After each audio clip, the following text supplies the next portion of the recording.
Le gaz et les réseaux de gaz sont un pilier de l'approvisionnement énergétique moderne. Mais leur histoire est très ancienne. En 1843, la première usine à gaz de Suisse est construite à Berne. Elle produit du gaz de ville à partir du charbon. Ce gaz est utilisé pour l'éclairage de la ville de Berne et remplace les réverbères à huile fuligineux. L'usine à gaz connaît un vrai succès. Et au cours du 19e siècle, de nombreuses autres usines voient le jour dans toute la Suisse. L'engouement pour le gaz se confirme et les réseaux de gaz des villes et des communes connaissent un essor rapide. Le gaz ne sert pas qu'à éclairer les rues et les maisons. Il joue également un rôle important dans les cuisines de nombreux foyers. En janvier 1920, plusieurs usines à gaz s'unissent pour former l'Association des usines à gaz suisses. L'association entend optimiser l'approvisionnement en gaz et en charbon et garantir une qualité élevée.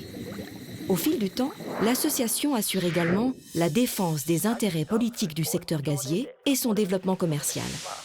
1974 est marqué par une nouvelle étape majeure, l'inauguration du gazoduc de transit qui traverse la Suisse. Ce dernier est une composante majeure du réseau haute pression européen. De plus en plus de communes et de villes sont ainsi raccordées au réseau de gaz dans de grandes parties de la Suisse. Le succès du gaz se confirme, en particulier dans l'industrie, désormais capable de produire de l'acier, du papier et des produits chimiques, tout en respectant l'environnement. En 1997, la Suisse connaît une première mondiale. Pour la première fois, du biogaz produit à partir de déchets verts est injecté dans le réseau public. Ce gaz, 100% renouvelable, est d'abord utilisé pour l'automobile, puis pour le chauffage. Les gaz renouvelables trouvent une nouvelle application innovante, la technologie Power to Gas.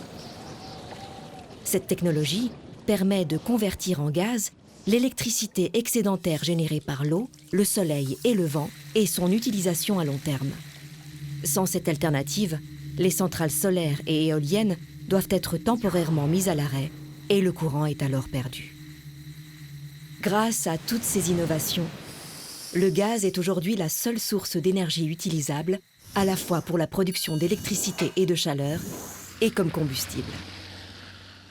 Les gaz renouvelables, comme le biogaz et l'hydrogène, sont aussi une composante incontournable d'un avenir énergétique durable, économique, sûr et climatiquement neutre.